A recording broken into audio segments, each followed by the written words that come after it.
போட்டின்னு வந்துட்டா எப்பவும் எதுலையும் நம்பர் 1 வர்றதுக்காக என்ன வேணாலும் செய்வேன்.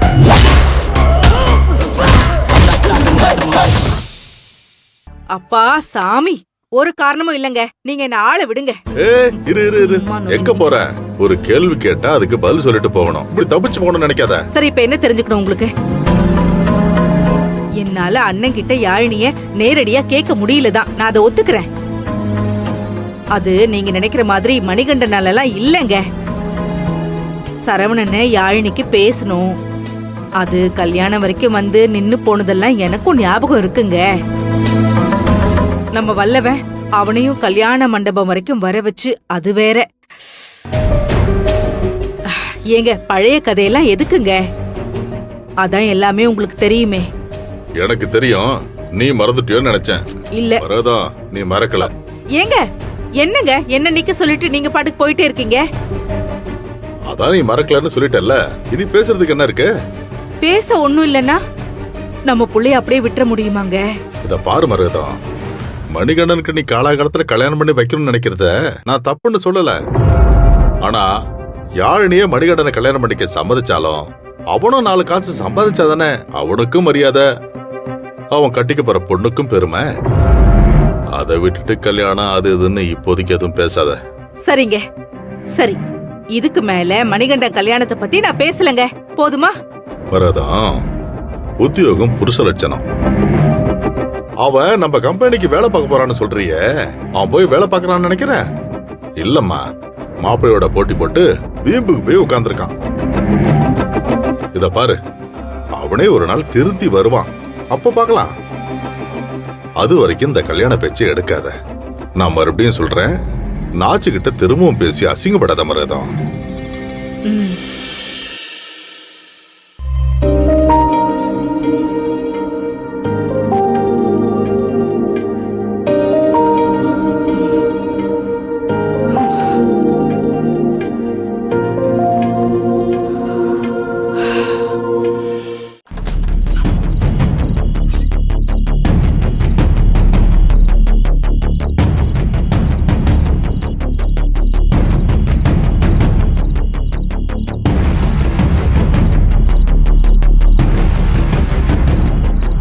என் மேல யாருக்குமே இல்லாத அக்கறை மணிமாமாக்கு மட்டும்தான் இருந்திருக்கு. அவர் மட்டும் இன்னைக்கு வரலன்னா நான் எந்திரிக்கவே முடியாத படுகுழியில விழுந்திருப்பேன்.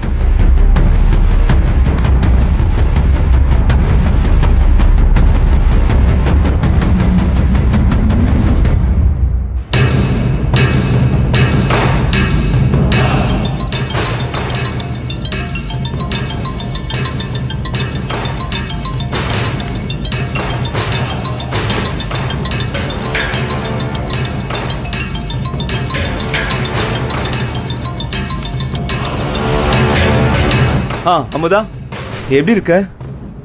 இருக்கேன் மாமா. நீங்க செஞ்ச காரியத்துக்கு நான் எவ்வளவு நன்றி சொன்னாலும் பத்தாது. ரொம்ப தேங்க்ஸ் மாமா. நான் நன்றி எதிர்பார்த்துலாம் அதை பண்ணல. உண்மையை சொன்னோம்னா, உனக்கு பார்த்த பையன் நல்லவனா இருந்திருந்தா நானே அவனை கல்யாணம் பண்ணிக்கோ, உங்க வீட்டில் இருக்கிறத விட அது எவ்வளவோ பெட்டர்னு சொல்லிருப்பா அமுதா. ஆனா விஷயம் அப்படி இல்லையே. மாப்பிள்ளை பையன் குடும்பத்தை பத்தி தெரிஞ்சும் உன்னை எப்படி அப்படியே விட்டுற முடியும்? சரியாதான், கிளம்பி வந்துட்டேன். நீங்க மட்டும் வரலனா என்ன ஆயிருக்கும்? ஒன்னும் ஆயிருக்காது. நீ ஏதாவது சொல்லி அந்த பையனை வேண்டான்னு சொல்லி அனுப்பிச்சிருப்ப. இனிமேலாவது நீ படிக்க ஆசைப்பட்ட படிப்பை படி. கேடா போறியோ இல்ல காரைக்குடிக்கு போறியோ, உனக்கு எது பிடிச்சிருக்கோ அதை மட்டும் செய்ய முதா. இல்லைன்னு வச்சுக்கோ, இதோ இன்னைக்கு காலையில வந்தாங்கல்ல, அவங்கள மாதிரி ஒரு மொக்க குடும்பத்துக்கு தான் உன்னை கட்டி கொடுத்து காலத்துக்கும் எல்லாருக்கும் நீ சேவை மட்டும்தான் பண்ற மாதிரி உன்னை வச்சுடுவாங்க. இனி என் விஷயத்துல அப்படி நடக்காது மாமா. நீங்க சொன்ன மாதிரி இனிமே நான் என்ன நினைக்கிறேனோ, எனக்கு என்ன வேணுமோ அது மட்டும்தான் நடக்கும்.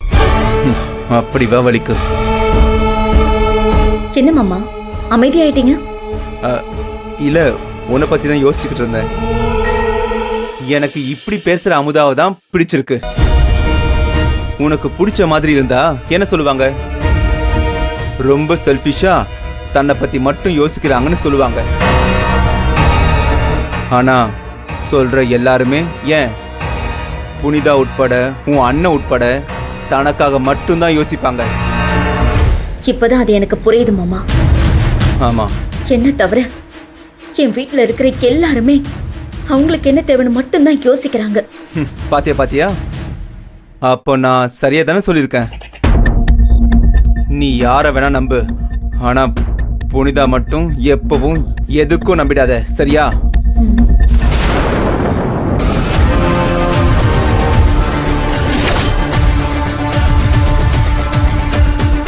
இங்க நின்னு என்ன பண்ற அமுதா?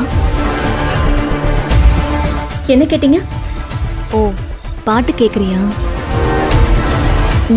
ஆமா. நடந்த விஷயத்துல நீ ரொம்ப ஹர்ட் ஆயிருக்கேன்னு தெரியும். இது ஒரு ஆக்சிடென்ட் தான். திரும்பவும் உன் வாழ்க்கையில இப்படி எதுவும் நடக்காது. நாங்க நடக்கவும் விட மாட்டோம். சொல்றேன்னு தப்பா எடுத்துக்காத. மணிகண்ட என்னோட தம்பி தான். இன்னைக்கு அவன் ரொம்ப பெரிய உதவி செஞ்சிருக்கான். ஆனா திடீர்னு ஏன் அவன் நமக்கு உதவி செய்ய நினைச்சான் தான் எனக்கு புரியல. நாம எதுக்கும் மணிகண்ட கிட்ட கொஞ்சம் ஜாக்கிரதையாவே இருந்துக்கணும்.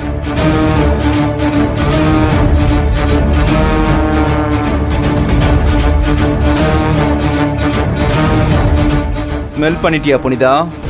நீ ஸ்மெல் பண்ணிடுவேன்னு எனக்கு தெரியும். தெரிஞ்சு தானே உன் வீட்டுக்கு நான் வந்தேன்.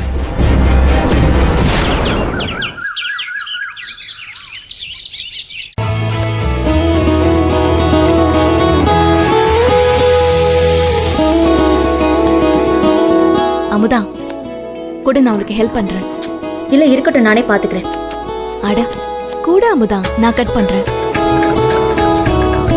கத்தியை கொடு.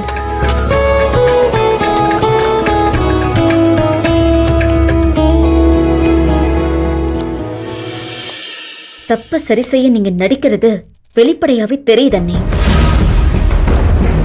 அமுதா, இன்னைக்கு என்ன சமைக்க போற? நீங்க ஏதாவது மெனு வச்சிருந்தா சொல்லுங்க. நான் இன்னும் யோசிக்கல. புனிதா, புனிதா.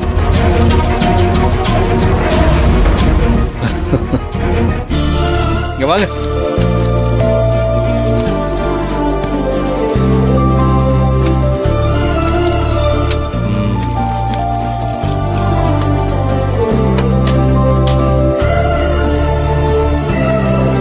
கபிலன், எதுக்கு இவ்ளோ பொம்மை? என்ன ஏதாவது பொம்மை கடை வைக்க போறீங்களா? என்னங்க கிண்டலா? வர்ற வழியில குழந்தைங்களுக்கான பொம்மை கடையை பார்த்தேன். இத்தனை வருஷம் அதை கிராஸ் பண்ணி தான் நான் வந்திருக்கேன். ஆனா ஒரு நாள் கூட நான் அதை நின்று பார்த்ததில்ல. எனக்கு அந்த கடையை பார்த்த உடனே உள்ள போகணும்னு தோணுச்சு.